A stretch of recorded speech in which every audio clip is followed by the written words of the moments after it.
Welcome to r/butthole tax, where an employee gets $34,000 from his crummy bosses. I work at a famous chicken chain that is known for our politeness. At my store, we offer free meals to police officers in uniform who eat in the restaurant. My coworker greeted a customer and asked for his order. He promptly showed what a butt he was by berating her for having to wait in line for all of 2 minutes. He did it so loudly that 3 officers eating lunch heard him. He used very foul language and took 4 minutes to do so before placing his order. Strike 1 for him. He then showed his douchiness by camping out in a booth and making a mess that I only expect from large families with multiple small children. This included throwing his trash on the floor in plain view of the officers. Strike 2. He then went to his car and started throwing what seemed like an ocean of old fast food wrappers and cigarette butts out of his car into the parking lot. This was strike 3 for him, as this was littering. All 3 officers went out and made him clean up his mess and wrote him a ticket. Where I live, littering carries a $500 fine, and if he contested it, the judge could tack on up to 60 hours of community service. So this guy ended up paying $508 for his lunch. I'm imagining those 3 cops were eyeing that douchebag the way 3 hungry wolves eye a limping bunny rabbit, just waiting for him to mess up. Our next Reddit post is from Progenitor. I went on a cruise with the wife and kids last year. On the way back, because the airport we flew out of is 40 miles from the cruise ship, we got an Uber. The driver had less than 10 rides under his belt. The driver called me so we could find each other. Cruise ship pickup is a zoo. I noticed he was driving a different car than the one listed on his profile, but I knew he was my driver. Same name and picture and phone. In hindsight, this should have raised a red flag, but I was just glad to get out of there. The ride was fine. We all chatted on the ride about plans for the day. It was a normal experience, and we made our flight as expected. The fare was $80, and I tipped the guy $35. I thought things were good. When we landed later that day, I had a surprise waiting for me. I was fined $80. The total cost for my ride was $195 now. The driver claimed that my kid had urinated in the back seat, pictures of a big wet spot included. I carried my son, 5 years old at the time. He's been potty trained for 3.5 years, on my shoulders through the airport, and I know that he was dry. We don't give the kids any drinks in the car, so I was confident we didn't make the mess. I tried to dispute the charge for cleanup, as I know we were all dry when we got out and spilled nothing.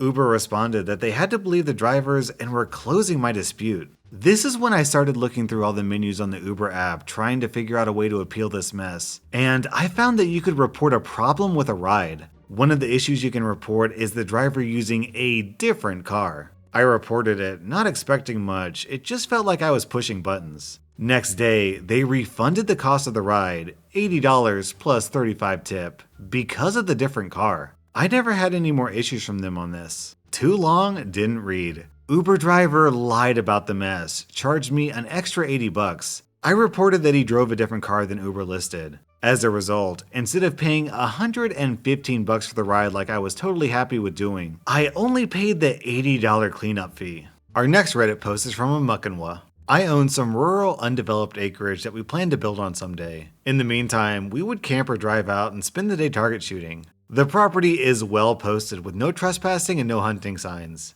The main access is gated with an 8-foot metal gate. There are berms, ditches, jersey barriers, and logs at any point along the 10-mile stretch of road along where anyone would even consider accessing the property. The neighboring properties have all done the same, so basically, there's no easy access on a 30-mile length. Even with all that, people still cut the logs, move the barriers, and fill in the ditches to access the property on their quads and dirt bikes. Last weekend, a couple of friends and I decided to go out there and do some short-range target shooting, maybe 25 yards. We're maybe 2 miles in the woods, and suddenly a guy and his 8 to 10-year-old son come up behind us on dirt bikes, and the dude goes off, yelling at us about shooting and endangering his young child. Remember, we're shooting short-range targets we've set up against a hillside, so no errant bullets whizzing around, and it's my property that is posted. I try to explain he's actually trespassing when he says, "Woman, shut up and let the men handle this." My friend says it's her property, you need to talk to her, so once again, I try to explain to him he's trespassing. He tells me to F off and says he's calling the sheriff because we're shooting. And we need to stop what we're doing and follow him out to the road to meet the sheriff because the property is gated. No kidding, butthole.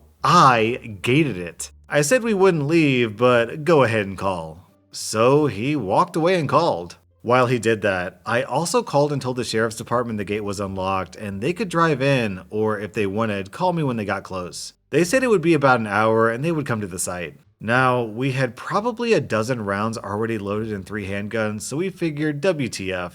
Told the dad we were going to target shoot, and of course, he flipped his lid and called the sheriff again. We fired them and then made sure all the guns were on the table open so the sheriff could see they were empty and sat there talking amongst ourselves while Butthole stood with his son. Sheriff shows up and the guy explains how he and his son ride there all the time. Describes how he cut some logs and used a small Kubota to make the entrance so they could get in. Shows what direction he came from when he rode up and discovered those dangerous shooters. The officer just lets him talk and writes it all down. Then he comes over to us and I show him my ID and my phone where I've pulled up the tax records to show I'm the owner and this fine gentleman does not have my permission to be on the property. The officer goes back over to the man to get some more information for his report. Asks if those are the dirt bikes they were riding. The guy proudly says yes. Then the officer asks where the helmets are. Guy says he doesn't need them on private property. The officer asks if the bike registrations are current. Again, the guy says they don't need to be on private property.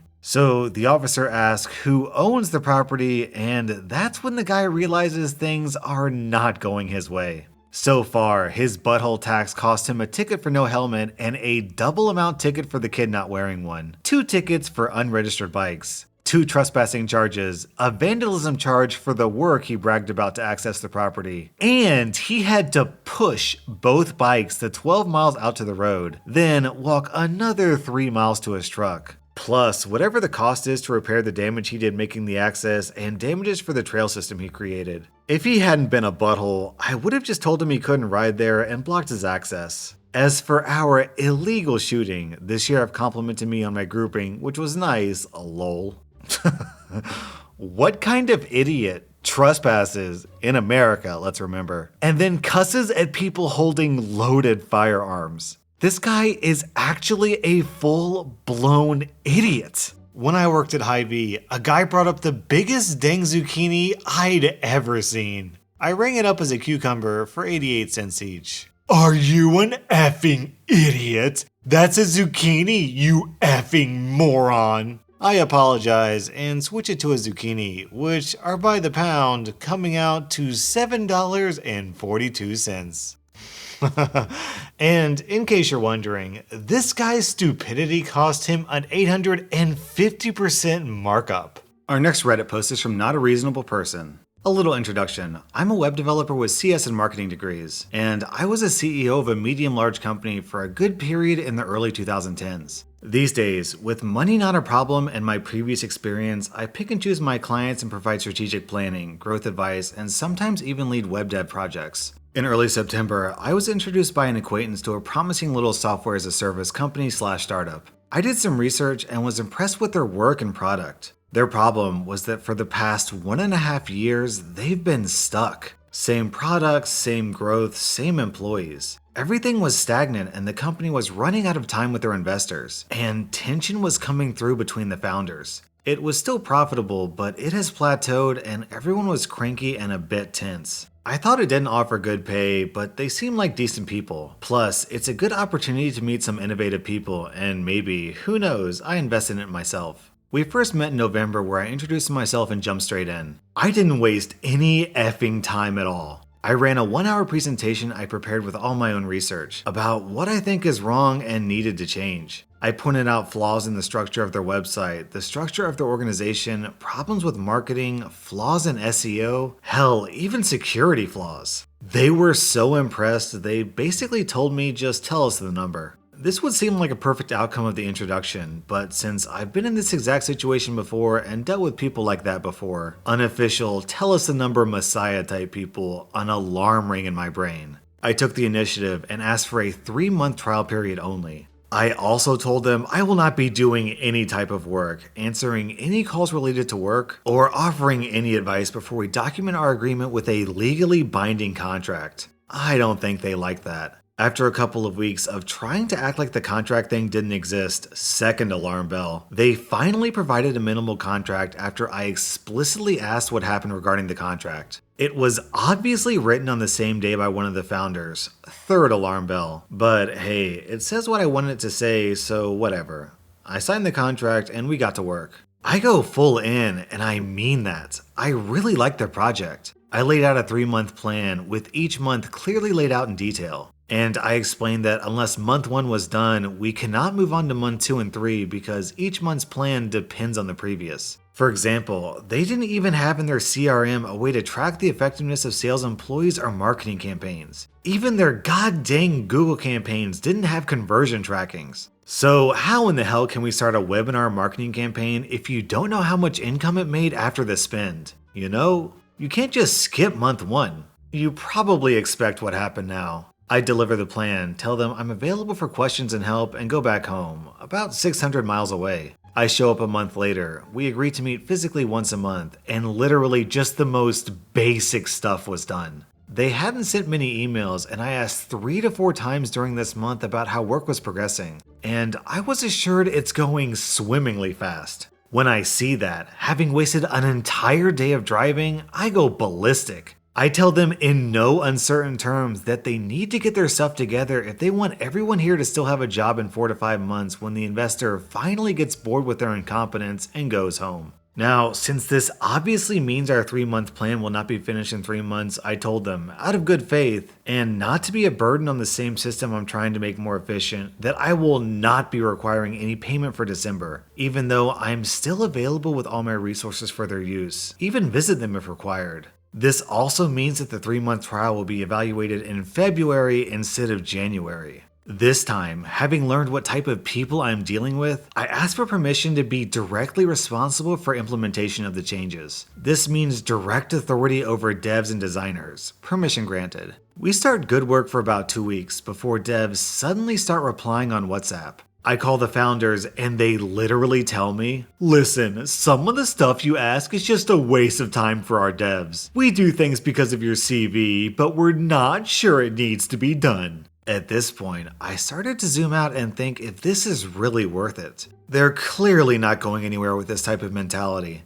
Actually, I wondered how the hell they survived this far. I told them, as per the contract I managed to get them to burp out, that I will not be continuing my work. So pretty please pay me for November only, $8,000 and let's be done with it. Founder 1 stopped showing read receipts on WhatsApp after this message. Founder 2 was called several times and finally responded on January 22nd, telling me that their accountant didn't pay quarterly taxes, so their account is frozen, and payment can only be made after. He disappeared after, but what he didn't know was that founder number 3 had already told me that since one of their employees had a car accident that isn't covered by insurance, the company had to chip in $40,000 to bail him out, and so it's difficult at the moment. He said, your payment will be in your bank by February 1st, 100%. Founder 3 has since also disappeared. It was obviously all BS and they had no intention of paying. Even one of the good devs called me and told me they're bluffing, and they look at my messages on their WhatsApp in their office, show it to each other, and start laughing at me for asking to be paid since I've obviously done nothing.